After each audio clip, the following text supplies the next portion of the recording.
Hey, my daughter started high school yesterday, first day, year 7. Oh, it's a big day. Form 1. Oh, she loved it. High school is so different from when we started because she was asking me about my first day. And, of course, she said, like, everyone's really friendly. And at lunchtime, there was a girl handing out chocolates.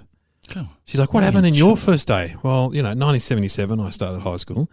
Lunchtime, my first day, my brother's friends picked me up, right?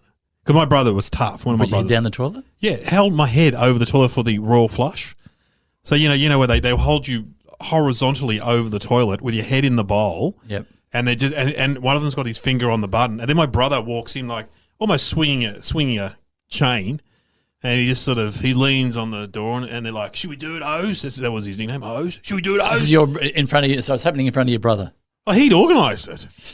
I thought he was going to come and save the day. No, should we do it, O's? And he just goes, oh, nah, mum will get the shits. All right, drop him. And they just dropped me. Because the idea is that you put your head in the flushing of water. Yes. Yeah. Which is like waterboarding in its own way. Yeah, the royal flush. Yeah.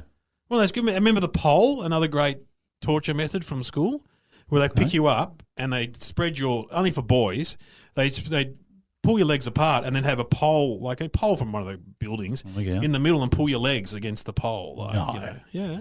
I remember Cherry Belly. Oh, I didn't have that one. That was just where they pull your shirt up and then a whole lot of people sort of whack you on the back of their hands and then... What about where you're locked inside a locker and push down the side of the oval? Oh, that's terrible. Yeah, no, I know. I was telling my daughter about how locked in a locker and then push down the side of the oval, bang, bang, bang. So it was a locker you could fit in. Yeah. And then some kid would come and, wee on it or something like that. My daughter's like, I didn't know that happened to you. So I know I was doing the weeing. It wasn't me in the locker. But anyway. Dacking? Dacking. And what about the guy squats down behind you and you push the guy? And over the, yeah. Oh, shocking. Yeah, hopefully none of that stuff goes on. The worst one I had was the matchbox, which was 2 matches. You held on to the red ends against the igniting stuff. Yeah. And then goes, just bang it really hard. It's really cool what happens. Oh, I did 3rd-degree burns. Really? Yeah. Did you make matchbox bombs? Remember matchbox bombs? Yeah. Oh, yeah. So you pull the scrapey thing off and put it inside the matches. I don't know. I hope ISIS aren't listening. I hope Al-Qaeda aren't listening for a bit of a tutorial on bomb making. But you'd pull off the stuff you scratch against, put it at the top of the red-headed matches, then just sticky tape the whole thing around it. So then you throw it on the ground, it would all ignite and go bang, matchbox bomb. Did you ever sit on a drawing pin? Oh. How painful was that? Because it went into your thigh and it was quite a broad piece of metal. Anyway, this guy get stung by a compass? No, hang on, before we go back. Before the compass. Before the compass. Someone put a drawing pin on my seat and I came back to my seat, sat down, no reaction. Why? Did it go down the gap? Yes. Oh.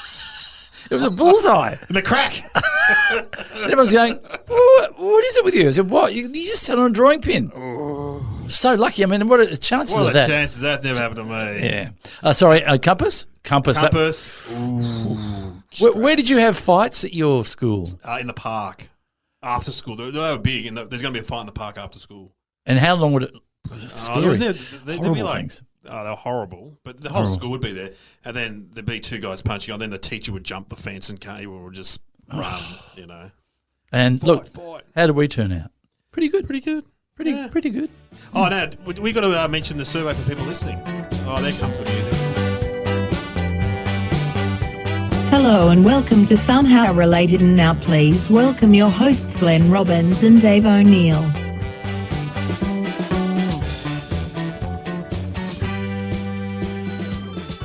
So welcome to the podcast. Before we get started, we've got to talk about this survey that Nearly are doing. Go to nearly.com.au/survey. Check it out. There will also be a link on the Somehow Related Facebook page. Actually, that's a good tip. Go to the Somehow Related Facebook page if you're on Facebook. Join and get involved. What's the point of the survey? What does that do? Just to find out. We're going to sell it to the Nigerians, so we can hit them up, Somehow Related. Apparently, I'm sure they're copying the show all around the world. Probably. Because we go all around the world. North Korea. It'd be nice to get We'll get a map next time because Courtney, one of the producers, has shown me a map and we've got like 1 or 2 listeners in there's a few in America, but there's also some weird ones like Africa and stuff like that. In America. I'm on American Netflix. Oh, up in Wogan. Maybe. Kathy Kim? Kathy Kim, yeah. Oh. So if you are listening in the US and you've got Netflix. Check it out. Oh, that was a bit Check it out. Oh, look, Sam's going to show us the map. Oh. So it's the majority are in Australia. Oh, there's 101 listeners in the US. There's thousands in Australia. Germany, 43. Schlaf gut. Sprechen Sie Deutsch. Wunderbar. Thailand. Hello. Oh, and we just have to make note of the people that we actually maybe say inappropriate things about. So there's all the people we can't say things. 11 people in Croatia. Wow. So who can we make fun of and not get into trouble? Oh, the Serbs. Yeah, maybe some people down in Antarctica or something. All right, we should get our topics. What, Sam? Enough of your demographics. What are the topics? Stonehenge and BBQs. You know, I don't want to say it again. Yeah, but have you been to Stonehenge? I know you've been to Geelong. You said that last time. And Bendigo. I haven't been to Stonehenge, and I've got to say, been to England, though. Have you got an anti-bucket list? I reckon Stonehenge would be on top of mine. No. What are you saying is good? It's great. I mean, is it in the middle of a roundabout? Yes, almost. Come on. It's on the Arc de Triomphe. That's in the middle of a roundabout. It's on the Arc de... Oh, that's honestly, Arc de Triomphe, is it? Yeah, yes, it is. The first time I went to Stonehenge, we were driving along. This is years ago. What, you've been there twice? Been there twice. I love those. What, was it any different the second time? Yeah, they changed a few of the rocks around. Paint job. The position. No, they made it.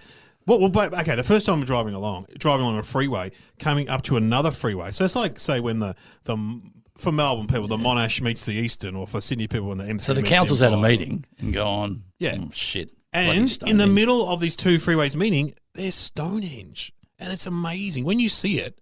It is very impressive. Have it in the middle of a field on top of a hill. It is now. They've changed one of the freeways. They've moved one of the freeways.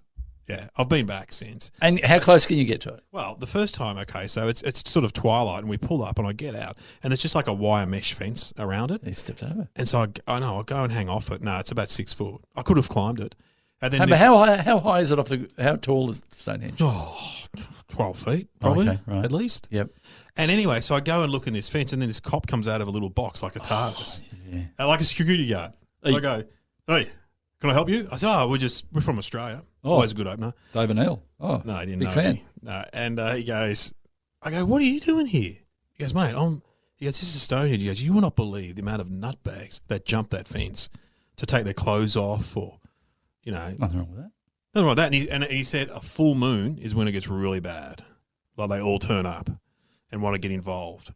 So have you looked into, given you've been there twice, have you looked into the history of it? Yeah. When was it? When did they, how did they do it? They don't know how they did it, do they? They dragged it on logs, I think, with horses. The old thing where you slaves. You put getting the rock on, like roly-poly, rolling down the thing. Yeah, and it was the quarries nearby, and not that nearby. And it has a bit of it fallen over. Is it like the 12 Apostles? Is it bits of it have fallen off? Bits of it have sort of fallen off, but now that they're really conserving it, I suppose. So now you have to go to the centre, and then you get a bus with other tourists, and you get off and you can walk around it, and it's beautiful. You walk around it, and it is really amazing. So what area would it be? An acre? 2 acres? Well, the whole Stonehenge thing is a few acres because there's other sites on there as well. There's a mound where the but some high traffic areas though. Yeah. So it's a bit weird in the south of England. Yeah, but it's still country. It's rural. What is funny about all those? And there's another one there called Avesbury near there, which is a stone circle throughout the village, and you just walk around the village, and these amazing. There's another one. Big blocks of rock are just sitting there. It's incredible. And you just look at them. Oh, they're amazing though. I find them really interesting. But what's interesting is that they employ all the locals to do what? To work in the canteen, to do the tours, to do security, and so you'll be looking at this amazing prehistorical whatever site, and then you'll just hear, Tracy, what time are you knocking off, love? Hello, darling. 4:30. Did you hear about Keith? Well, what happened to Keith? Did you get a T-shirt? I walked around Stonehenge. No, I got a mug. You got a mug. And my wife got a mug. And I've also been in Newgrange in Ireland, which is another very prehistoric. You should have a slide night at your house one night. Come over. Would you come over? Yeah. Have you got a photo of all this stuff? Yeah, got photos. Nice on your phone. Okay, so they don't know why they built it though. Is it something astrological? Yeah. So you reckon it's lining up with the planets somehow? It does, apparently. Do you reckon it's talking to the aliens? Maybe it's to do with the winter solstices. When on the longest day or the shortest day, the sun shines through a certain way. Like Newgrange in Ireland, it's all to do with the sun, and so there would have been stuff sacrificed. There would have been a few goats or humans or something happening there, I reckon. That's interesting because it is the other topic's barbecue. Yeah. So I assume that it's some sort of it had a lot of religious, spiritual significance. Because also, and then groups claim it, like the Druids claimed it, but they didn't set it up. They didn't build it. I saw a UFO once. Oh, yeah. You saw lights, didn't you? Saw lights in the sky. Was no drugs involved. How many drinks? Yeah. No, I just saw some lights come down. I thought it was a satellite. Then they went across the sky so fast, and then they started drawing squares in the sky. Wow. Planes don't draw squares. And then they flew off like faster than anything I've ever seen. And you rang someone, didn't you? Did you ring them? I rang because it was near Lara Air. I thought it might have been because the next day they were doing an air show. And I thought it could have been the roulettes. It could have been the roulettes. They said you don't rehearse at night. Yeah. I've been changed ever since. And I think they've. And I remember they came into my bedroom one night. They probed me. I love those probe stories. So I always go, came into my room, took me out, took me up into the thing, probed me naked, and then they put me right back into bed, which was nice of them. Maybe, dickhead, you just had a dream. No. I think it's like when you were a kid, your mum used to look for worms with a torch. Remember that? She'd do it at night. That's what's happened to all these people. Mum's coming with a torch. So Stonehenge, recommended. It's on your must-do list. You would. I mean, I've never been to the pyramids. Have you been to the pyramids? No, and from what I'm told, it's quite dangerous and very dirty. Yeah, but they'd still be amazing. They would be, I guess. Have you been to an Aztec, any of those ruins? Or I've done a few castles in Scotland. Yeah, they're amazing. Amazing. Been to Karl Castle in Ballarat? No. Yeah. I reckon you have. Yeah, I reckon because you're a big one for Sovereign Hill. Sovereign Hill. That's our very own Stonehenge. Yeah. So Stonehenge barbecues. Barbecue. I love barbecues, but I've got a bad history with barbecues. I remember. So when I got my first house, my mate Tony, who's very handy, goes, "You got to get a barbecue." We both just had small children. Because there's a barbecue shop in the showgrounds. We'll go get one from there. And so we go along. And in the show? Oh, like literally. In the showgrounds. It wasn't like a show. It was a permanent stall in the showgrounds. Oh, okay. Right? So we go there, and I pick what I think is the best one. And he goes, "I'll help you set it up," because he's very handy. I reckon we took about 3 hours. Then he just goes, "I got to go, seriously." Yeah. And it was never really.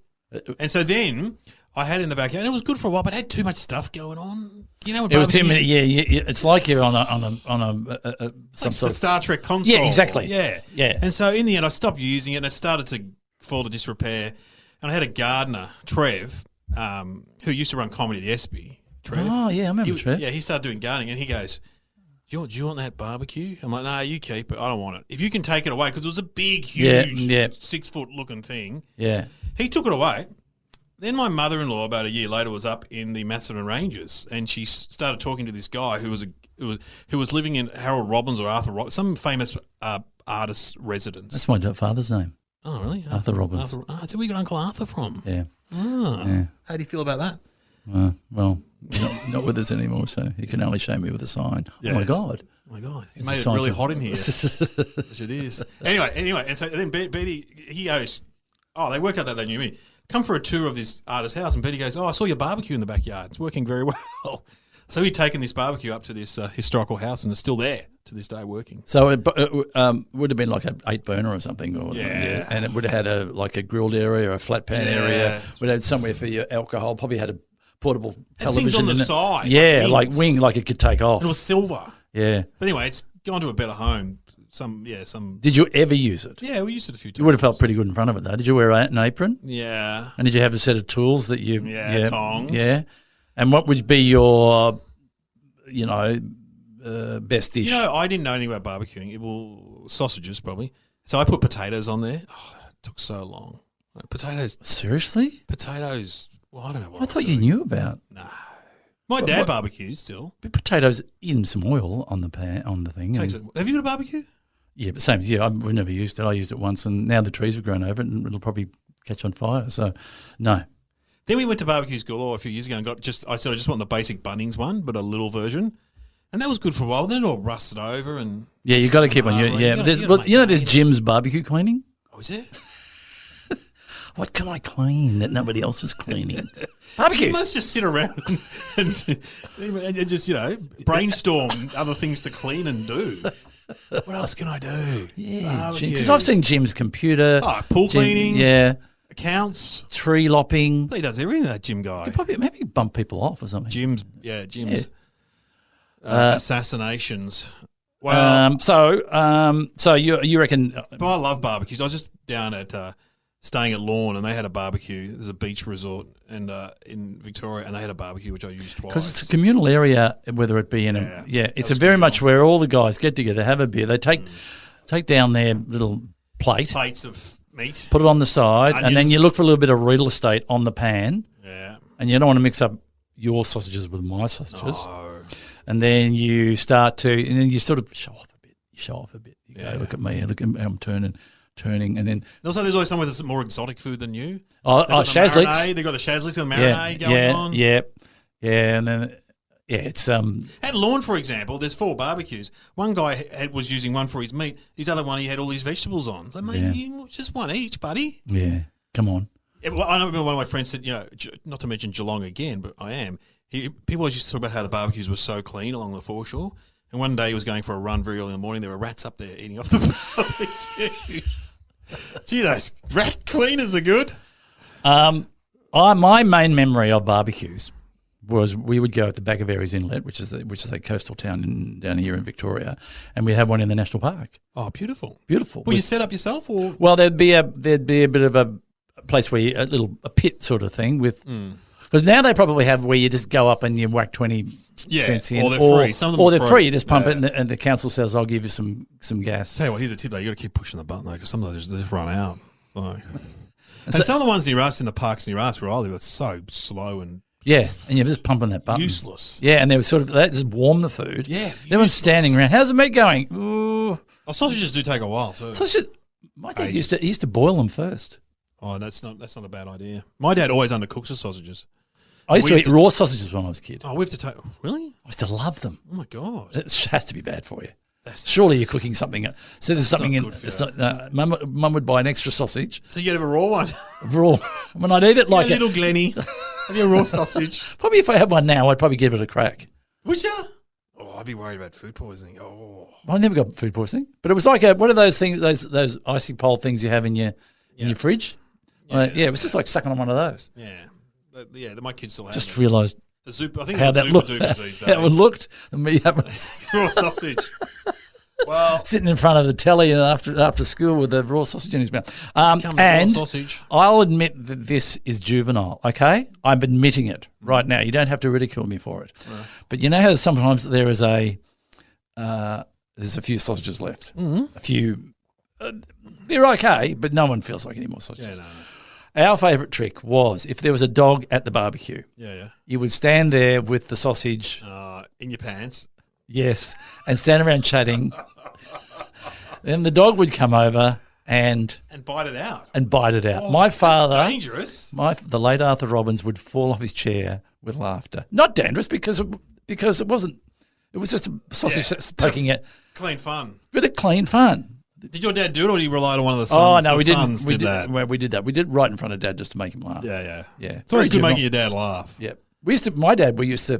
He'd have a couple of drinks after dinner, red wine usually in one of those decanters things. Decanter. Probably was a cask. And then he'd fall asleep in front of the telly. Then we'd connect a fishing wire to lights to some of the furniture. We'd just wake him up just a little bit, and then as he was waking up, we'd make the furniture sort of move towards him. And you sort of go, what the fuck?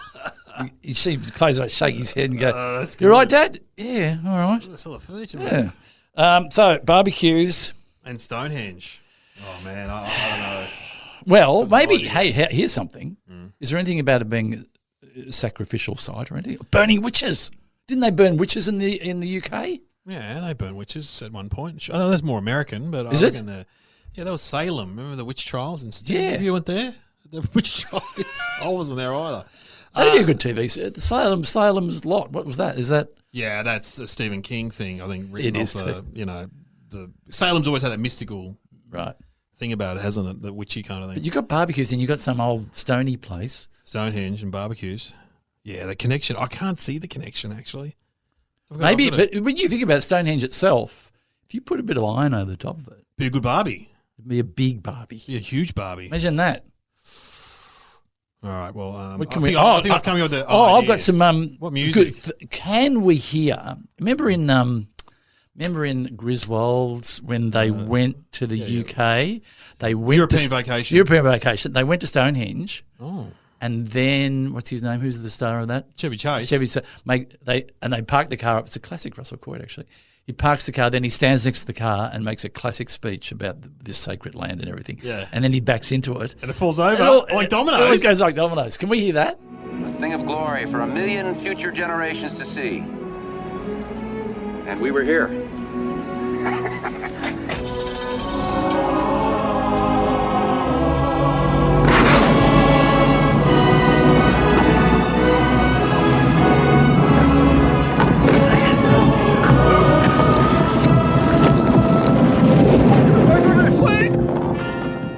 Google it though, it's hilarious. So Stonehenge falls over like dominoes. Like dominoes, yeah, very funny. He's very funny, Chevy Chase. Apparently a difficult man.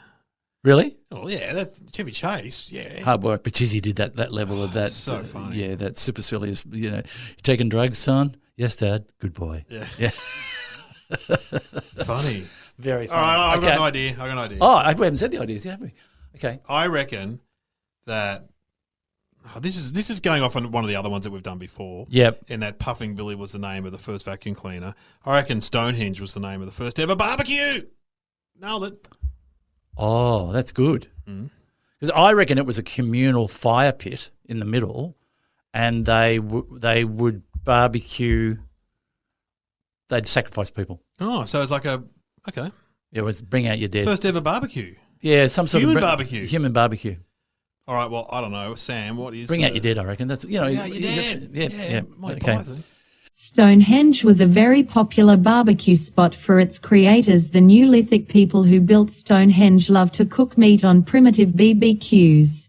Analysis of clay pots found in the area surrounding Stonehenge shows they love roasting pork and beef. More information is in the show notes. I've been to Stonehenge twice, and I've never seen those barbecues. That's so amazing. you can. I like the second notion that it was a barbecue area, so people went there, and Stonehenge was like like a park, a national park, like we go. Yeah, like you would go. Yeah. What are we doing on Saturday? Oh, we'll go up to Stonehenge and have a barbecue. I know, because we've got the Solstice happening. And what do? We take up some meat and some salad, and we'll play a bit of outdoor cricket. Yeah, because we probably had cricket. What period? What is it? Is it?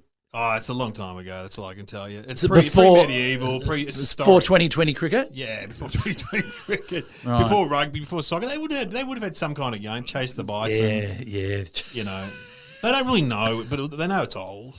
Really old. It sounds like an area of celebration.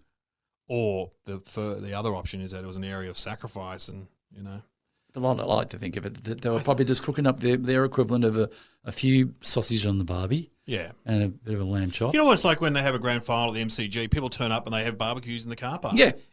Or the Melbourne Cup. It's exactly like that. There was obviously probably a human sacrifice, sure, but like executions, draws a lot of people, turn up. Oh, they used to draw a lot of people. Imagine maybe it was an event. Hang on, Sam's got some information.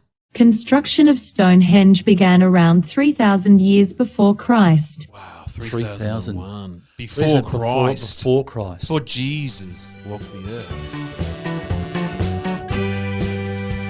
You have been listening to Somehow Related with Glenn Robbins and Dave O'Neill. So 3,000 years before Christ. That's a long time ago. Just putting it out there. That's true. So the football clubs wouldn't have existed. No soccer, no rugby. They wouldn't have had. No, they couldn't have done like a hockey. What they could have done is do the equivalent of remember how they have vans turning up now? Yeah. Oh, food vans, food trucks. Be a great spot for a food truck thing. Oh yeah. A food chariot thing. Chariots. Put your food on your chariot, because they have chariots in, wouldn't they? 3,000 BC. Yeah, the Romans were after that. It was after the Romans were after that. But yeah, we'll go with it. They had some sort of thing. They had some sort of carriage. Yeah. Anyway, that's amazing. Tell you what, that's all I've got to tell you about that. But I look forward to your stories into the future of where you've been. I can't wait till we talk about country, and I'll tell you where I've been there, and I'll tell you something. Thailand. Yeah, I went to Bangkok. I'm not a huge rap for Thailand. It's all right. You know what? Interesting fact about Thailand? Never been colonised. There we go. Take that home. Northern Ireland. Yeah, I've been there. I got the runs in Belfast and had to run down the street when the Troubles were in ceasefire, though. Thank God. I had to go to a hospital there, and they asked me to tell them a joke, because I got some sort of stomach. Anyway, I had to go to the hospital in Belfast, right? Gee. And the guy goes, "What do you do for a job then?" I said, "They're Indian." He said, "No, they're." I said, "I'm a comic." He goes, "You got any jokes for us then?" Right. I said, "Well, I've got one, but it's a little bit sensitive for this." He goes, "No, because they were shotgun experts. This was years ago because of the IRA." And anyway, he goes, I said, "Okay, there's this guy walking through a part of Belfast, and he feels a gun at the back of his head, and the guy goes, Protestant or Catholic?" And the guy goes, "Oh, I'm a Muslim." And the guy goes, "Oh, I must be the happiest Jew in Belfast." Classic. Jeez. I went to a pub there. Sorry, I'll let you Belfast? go. In Belfast, and they said this is the most famous pub in Belfast. Do you know why? I said, "Why is that?" Thinking that it's got the best. Oh, you two played there? Yeah, it was the best chicken, best beer, best. Been blown up more than any other pub. Great. Awesome. So you know, hear someone go to the toilet and make a bit of noise, and you think, "Shit, is it happening?" It's going off. Interested in new books? Subscribe to Chapter 1. Chapter 1 is a new podcast with me, Nellie Thomas. Each episode, you'll hear the first chapter of a new release book from top publishers. Subscribe and listen to Chapter 1, a new podcast with me, Nellie Thomas. Search for Chapter 1 where you're listening now.